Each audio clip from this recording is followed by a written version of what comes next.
Ерөнхийдөө нэг юм хөл ойлголтууд байна л да, маш энгийн ерөнхий ойлголтууд. Тэгээд миний хэлж байгаагаар болохоор энэ бичлэг нэлээд урт болох юм шиг байна. Тэгээд миний ойлголтоор болохоор сүнс гэдэг зүйл болохоор бүр мангар олон жилийн настай, аим олон жилийн настай. Тэгээд хэрвээ энэ зүйлийг ярих юм бол бүр эхлээсээ эхлэх болно. Бүх зүйлийн холбоо хамаарлыг тавьчраас сүнс гэдэг зүйлийг хэлэхэд бол ертөнц гэдэг зүйлийг хэлэх хэрэгтэй юм байна л да.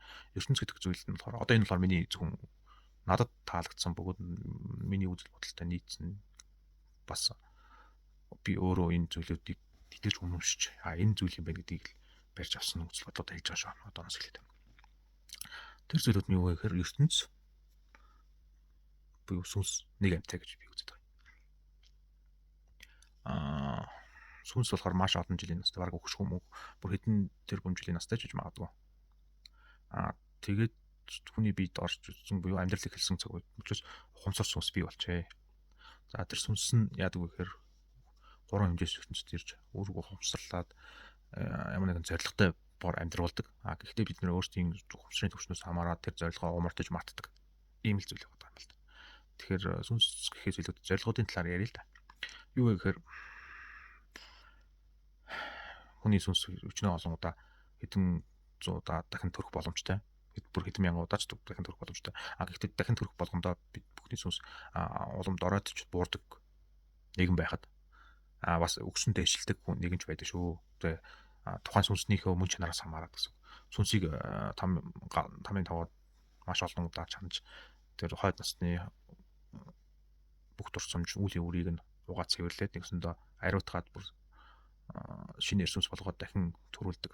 Гэсэн ч тэр хүн муу үйлээ хийсээр л байвал тэр сүнс дараа төрөлдөө хүний маш муу заяагаар байдаг төрөх боломжийг олгодог. Тэгээд тэр боломжондоо сайн сайхан амьдарч чадахгүй, өөрийгөө дэвшил гаргаж чадахгүй уламд ороод чадвал дараагийн төрөлдөө тэр нохой ч юм уу ямар нэгэн амьтан болдог. Тэгээ амьтнаасаа бүр ургамал хүртэр болж бүр доошлж байдаг бол байнгын өсөлттэй байдаг сүнс гэж байдаг. Энэ насандаа маш сайн үйл хийгээд харамгай гавьяа байгуулвал дараагийн төвчнөр бүр илүү өндөр төвчний үйл хэрэгтэй, зоригтой олон хүнийг өдөртөн манлайлах, ялтыг авчрах, улс орны хэмжээнд бүр түүхэн гавьяа байгуулах тийм хэмжээний үүрэгтэй эсвэл бүр илүү гэгэрлийн төвчний өндөртэй төвшөнд тэр сүнснүүд очдог байх нэ. Тэгсэн хойно тэр сүнс ямар нэгэн байдлаар Чингис хаан ч юм уу аль нэг том гавьяа байгуулсан, түүхэнд гавьяа байгуулсан хүмүүсийн сүнснүүд ээлжтэй ч юм уу тийм маш том нээлтийг хийсэн хүмүүсийн сүнс яадаг гэхээр би яг миний үзлээр бол энэ төрөлдөө дахин төрдөг. Буюу дэлхий дээр төрдөг. Өөр илүү өндөр давтамж гэрцтэй, өндөр долгионы хэмтэй буюу дээд биетэй илүү ойрхон очих өөр нэгэн амьдралтай гариг байдаг гэж миний хувьд итгэдэг. Тийм учраас тэр дэлхийгээс өөр илүү өндөр хөгжсөн оюун санааны хувьд ч гэсэн материал зүйлийн хувьд ч гэсэн илүү өндөр шилдэг ухаан хийгээд ухамсарын төвш маш өндөртэй газарт өөр том үлийг гүйцэтгүүлэхээр өөр гаригт төрдөг гэж би үздэг юм байна.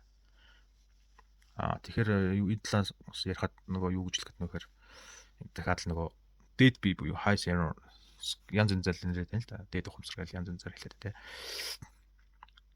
Тэр зүйл юу вэ гэхээр нэгсэндээ нэг хамгийн дээд оршигч нэгэн байгаа байхгүй. Тэр зүйлээс бид нэр бүгд хамааралтай болчихж байгаа.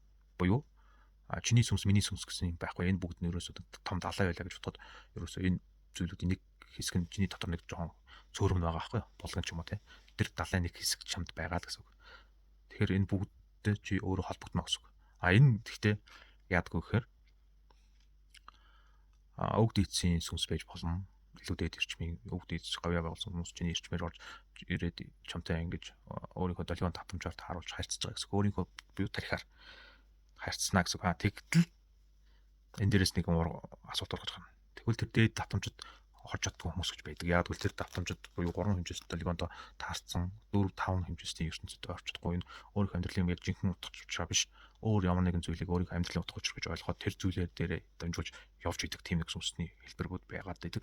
Тэрийг ухамсарлаад илүү дээд төвшөнд гарч чадсан сүнснүүд нь яадаг вөхөд тэр давтамжид ойрхон үйл хэрэгэ илүү дээд төвшөнд байдаг. Барьж авч явдаг. Нэгсэндээ яриул юу. Одоо нэгсэнд удам хугацаанд залгаж ирсэн бүүгийн улаач буюу онгод тэр улаачийг сонгож байна гэдэг чи илүү их эрчим хүчтэй. Одоо чи бөө хүмүүс бол илүү их эрчим хүчтэй.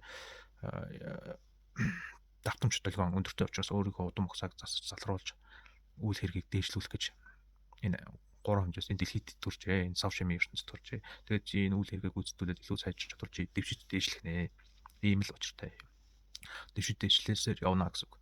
Тэгээд дээд бие гэдэг талаас нь яривал дээд бие буюу дээд сүнс нь юу гэсэн үг вэ гэхээр дээд бие сүнс гэдэг зүйл нь ухта чи юм аа. Чи буюу би өөрөө буюу бид өөрөө буюу өөрийнхөө төлөөн дээр явж би өөрөө байхгүй. Хэдэн зуун жилийн өмнө амьдарч 2-300 жилийн өмнө амьдарч сувдээсэн чи өөрөө мөн тэр хүний дунд бас нэг завсарт нь ингээд хэдүүдад чи ингээд төрлөө олж ингээд төрсэн үеуд дээр чи эрэгтэй байна уу, эмэгтэй байна уу, ямар үйл хувь тавилангаар амьдарсан байсан чи өөрөө байхгүй. Ягаад гэвэл энэ бүгд буюу нийтээр тэр бүх хувьсруудын нээлбэр нь чи өөрөө зохицлоод одоо энэ махан биеэр байж байгаа байхгүй. Тэгэхээр чи өөрөө мөн тэгээд бас дээрээс нь дахиад нэг юм нэмжлэхэд илүү дэшигээ агсан төвшөнд ингээд ярих юм бол дээрээс ирж байгаа мэдээлэл буюу тэр овг дээдсийн ирж байгаа сүнс гэдэг зүйл чи өөрөө мөн юм шүү дээ. Тэрнээс гадна бид ямар нэгэн цаг хугацаанд харьяалагддаг буюу 3 хэмжээс ертөнцид өнгөрсөн одоо ирээдүйг буюу цаг хугацааны орцгол нь шугам байдаг. Тэгвэл 4 хэмжээст буюу 5 хэмжээст илүү дээр 5 хэмжээс ухамсараас ирж байгаа тэр сүнслэг ертөнцийн орчхуйд цаг хугацаа шугам бос буюу өнгөрсөн одоо ирээдүйн нэгэн зэрэг нэг цаг үед яг нэг дор өнгөрсөн одоо ирээдүйдээ цуг байдаг гэсэн. Юу гэж хэлэх гээд нэ гэхээр магадгүй чиний чамд ирж байгаа тэр сүнсний мэдээлэл хараахан болоогүй ирээдүй болж өнгөрсөн тийм үү. Гэхдээ чиний хувьд болоогүй ирээдүй. Тэр хүмүүс сүнсний хувьд аль хэдийн 500 жилийн өмнө ч юм уу тий 500 жилийн дараах ч юм уу тий ирээдүйгээс ирсэн мэдээлэлүүд чанд ирж байх боломжтой гэсэн. Хамгийн гайхалтай нь яагаад гэвэл чи тэрийг мэдгүй шүү дээ. Чиний үр хүүхдийн хүүхд бүр чи бүр өөрөө өндөр өвөг эцэг байсан ч чамд бүр нялх хүүхэд чамд чиний өнцгөөс бол харна ядах хүүхэд чамд ирж мэдээлэл хэлэх боломжтой. Тэр хүн магадгүй чиний дээд бие ч гэж болно. Үгүй ч гэж болно. Тэр нь хайцангуй ойлгохгүй. Яг бол чиний хувьд хараахан болоогүй ирээдүг байгаа байхгүй.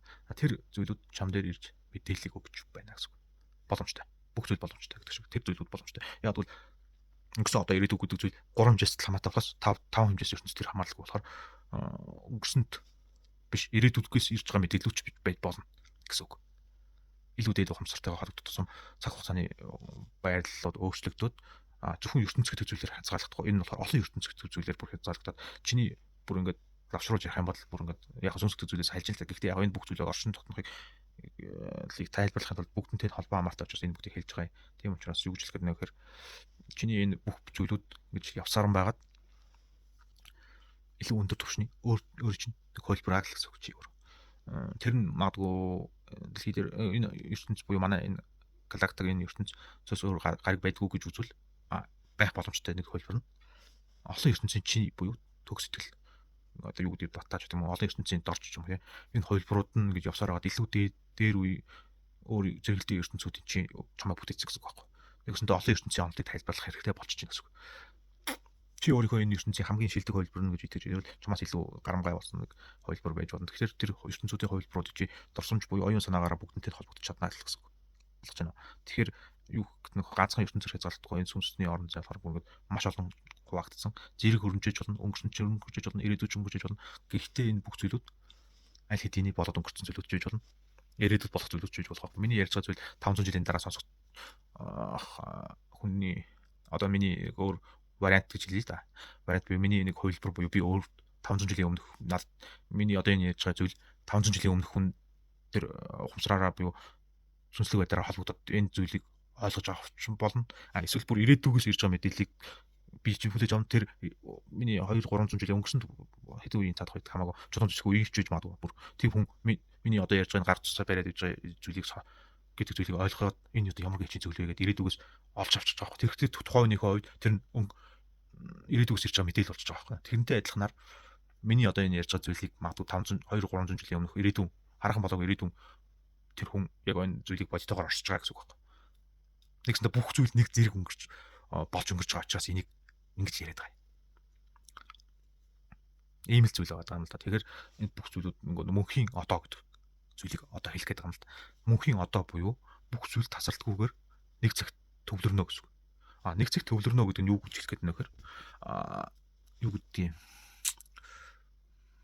одоо юу гэж тайлбарласмаар юм те.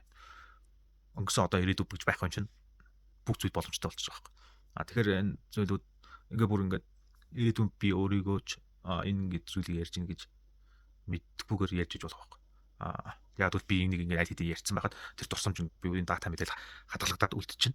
Гэтэл бүгд оюун санаагаараа нэг том тарих хэлгээд ойлгох хэрэгтэй шүү дээ. Нэг том бодол санаатай олон хүн ингээд хөдөлгдөг ботууд гэсэн үг л дээ. Инженеэрээр тэгэд бүгд оюун санаагаараа нэг хүн болчихж байгаа гэсэн үг байхгүй.